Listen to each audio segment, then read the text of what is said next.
ರಾಜ್ಯ ಕಾಂಗ್ರೆಸ್ನಲ್ಲಿ ಕ್ರಾಂತಿ ಕದನ ಜೋರಾಗ್ತಾ ಇದೆ. ಒಂದು ಕಡೆ ದೆಹಲಿಯಲ್ಲಿ ಡಿಸಿಎಂ ಡಿಕೆ ಶಿವಕುಮಾರ್ ಇದ್ರೆ, ಮತ್ತೊಂದು ಕಡೆ ಸದ್ದಿಲ್ಲದೇನೆ ಸಿಎಂ ಸಿದ್ದರಾಮಯ್ಯನವರು ಈ ಕ್ರಾಂತಿಯ ವಿಚಾರಕ್ಕೆ ಸಂಬಂಧಪಟ್ಟಂತೆ ಹೊಸ ಗೇಮ್ ಅನ್ನು ಶುರು ಹಚ್ಚಿಕೊಂಡ್ರ ಅನ್ನುವಂತಹ ಪ್ರಶ್ನೆ.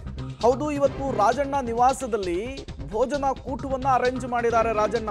ಅದೇನೇ ಈಗ ಕುತೂಹಲಕ್ಕೆ ಕಾರಣವಾಗ್ತಿದೆ. ಸಿಎಂ ತುಮಕೂರು ಲಂಚ್ ಮೀಟಿಂಗ್ ಸಹಜವಾಗಿಯೇ ಕುತೂಹಲವನ್ನು ಕೆರಳಿಸ್ತಾ ಇದೆ. ಹೆಚ್ಚುವರಿ ಸಚಿವರಿಗೂ ಕೂಡ ಆಹ್ವಾನ ಹೋಗಿದೆಯಾ?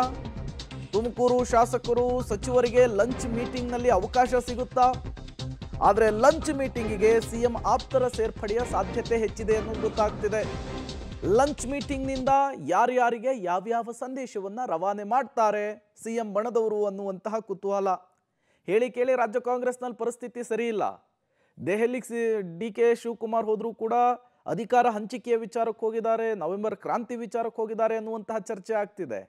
ಯಾರು ಎಲ್ಲೇ ಗುಂಪು ಕೂಡಿಕೊಂಡು ಸಭೆ ನಡೆಸಿದರೂ ಕೂಡ ಅಧಿಕಾರ ಹಂಚಿಕೆಯ ವಿಚಾರಕ್ಕೆ ಚರ್ಚೆ ಆಗ್ತಿದೆ ಅನ್ನುವಂತಹ ಗುಮಾನಿಗಳು ಸ್ಪ್ರೆಡ್ ಆಗ್ತಾ ಇದೆ. ಇಂತಹ ಸಂದರ್ಭದಲ್ಲಿ ಏನೇ ಮಾಡಿದರೂ ಕೂಡ ಅದರ ಹಿಂದೆ ಒಂದು ಸಂದೇಶ ಹೋಗುತ್ತೆ ಅನ್ನೋದು ಗೊತ್ತಿದ್ದೂ ಕೂಡ ಸಿಎಂ ಸಿದ್ದರಾಮಯ್ಯನವರು ಸಚಿವ ಸಂಪುಟದಿಂದ ವಜಾ ಆಗಿರುವ ತಮ್ಮ ಆಪ್ತನ ಮನೆಗೆ ಪದೇ ಪದೇ ಡಿಸಿಎಂ ಡಿಕೆ ಶಿವಕುಮಾರ್ ವಿರುದ್ಧ ಗುಟುರು ಹಾಕುವಂತಹ ರಾಜಣ್ಣ ಮನೆಗೆ 5 ವರ್ಷವೂ ಕೂಡ ಸಿಎಂ ಆಗಿ ಸಿದ್ದರಾಮಯ್ಯನವರೇ ಇರಬೇಕು ಅಂಥೇಳಿ ಕೂಗೆಬ್ಬಿಸಿರುವಂತಹ ರಾಜಣ್ಣ ಮನೆಗೆ ಹೋಗ್ತಾ ಇರೋದು ಸಹಜವಾಗಿಯೇ ಕುತೂಹಲವನ್ನು ಕೆರಳಿಸ್ತಾ ಇದೆ. ಸೈಲೆಂಟ್ ಗೇಮನ್ನು ಈ ಮೂಲಕ ಸಿದ್ದರಾಮಯ್ಯನವರು ಸ್ಟಾರ್ಟ್ ಮಾಡಿದ್ರಾ ಅನ್ನುವಂತಹ ಪ್ರಶ್ನೆ ಎದ್ದಿದೆ. ಹಾಗಾದರೆ ಇವತ್ತಿನ ಲಂಚ್ ಮೀಟಿಂಗ್ ಮೂಲಕ ಯಾರಿಗೆ ಚೆಕ್ ಮೇಟ್ ಇಡುವಂತಹ ಕೆಲಸವನ್ನು ಸಿಎಂ ಸಿದ್ದರಾಮಯ್ಯನವರು ಮಾಡ್ತಾ ಇದ್ದಾರೆ, ಅವರು ಬಣದವರು ಮಾಡ್ತಿದ್ದಾರೆ ಅನ್ನುವಂತಹ ಕುತೂಹಲ. ಎಟ್ ದ ಸೇಮ್ ಟೈಮ್ ಇವತ್ತಿನ ಲಂಚ್ ಮೀಟಿಂಗ್ನಲ್ಲಿ ಯಾರ್ಯಾರು ಭಾಗಿಯಾಗ್ತಾರೆ, ಭಾಗಿಯಾದಂತಹ ಸಂದರ್ಭದಲ್ಲಿ ಏನು ಚರ್ಚೆ ಆಗುತ್ತೆ, ಈ ಸಭೆಯ ನಂತರ ಹೊರಬಂದು ಮಾಧ್ಯಮಗಳಿಗೆ ಯಾವ ರೀತಿಯ ಹೇಳಿಕೆ ಕೊಡ್ತಾರೆ, ಇವೆಲ್ಲವೂ ಕೂಡ ತುಂಬ ಮುಖ್ಯವಾಗುತ್ತೆ. ಹಾಗಾಗಿಯೇ ಈಗ ಬಹುತೇಕ ರಾಜ್ಯ ಕಾಂಗ್ರೆಸ್ನಲ್ಲಿ ರಾಜಕೀಯ ಪಡಸಾಲೆಯಲ್ಲಿ ಇವತ್ತಿನ ತುಮಕೂರಿನ ಲಂಚ್ ಮೀಟಿಂಗ್ ಕುತೂಹಲವನ್ನು ಕೆರಳಿಸಿದೆ.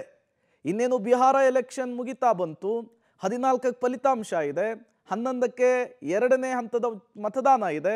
ಇದಕ್ಕೂ ಮೊದಲೇನೆ ರಾಜ್ಯ ಕಾಂಗ್ರೆಸ್ನಲ್ಲಿ ಚಟುವಟಿಕೆಗಳು ಗರಿಗೆದರುತ್ತಾ ಇದೆ. ಹಾಗಾಗಿ ಏನಾಗುತ್ತೆ ರಾಜ್ಯ ಕಾಂಗ್ರೆಸ್ನಲ್ಲಿ ಮುಂದಿನ ಬೆಳವಣಿಗೆಗಳು ಅನ್ನುವಂತಹ ಸಹಜ ಕುತೂಹಲ ದಿನದಿಂದ ದಿನಕ್ಕೆ ಜೋರಾಗ್ತಾ ಇರುವಂಥದ್ದು. ಒಂದು ಕಡೆ ದೆಹಲಿಯಲ್ಲಿತ್ಕೊಂಡು ಸಿಎಂ ಸಿದ್ದರಾಮಯ್ಯನವರು ಡಿಸಿಎಂ ಡಿಕೆ ಶಿವಕುಮಾರ್ ಅವರು 2028ಕ್ಕೆ ಕ್ರಾಂತಿ ಆಗುತ್ತೆ, ಅದು ಮತ್ತೊಮ್ಮೆ ಕಾಂಗ್ರೆಸ್ ಅಧಿಕಾರಕ್ಕೆ ಬರುವಂತಹ ಕ್ರಾಂತಿ ಅನ್ನುವಂತಹ ಹೇಳಿಕೆ ಕೊಟ್ಟಿದ್ರು. ಈ ಕಡೆ ನೋಡಿದರೆ ಸಿದ್ದರಾಮಯ್ಯನವರು ರಾಜಣ್ಣ ಭೇಟಿಯಾದರೆ ಅವ್ರ ಮನೆಯಲ್ಲಿ ಲಂಚ್ ಮೀಟಿಂಗ್ ಮಾಡಿದರೆ ಚರ್ಚೆ ಆಗುತ್ತೆ, ನಾನಾ ರೀತಿಯ ವ್ಯಾಖ್ಯಾನ ಕೆಡೆ ಮಾಡಿಕೊಡುತ್ತೆ ಅಂತ ಗೊತ್ತಿದ್ದು ಕೂಡ ಹೋಗ್ತಾ ಇರೋದು, ಆಪ್ತರನ್ನು ಸೇರಿಸಿ ಸಭೆ ಮಾಡ್ತಾ ಇರೋದು ಕುತೂಹಲ ಕಾರಣವಾಗ್ತಾ ಇದೆ.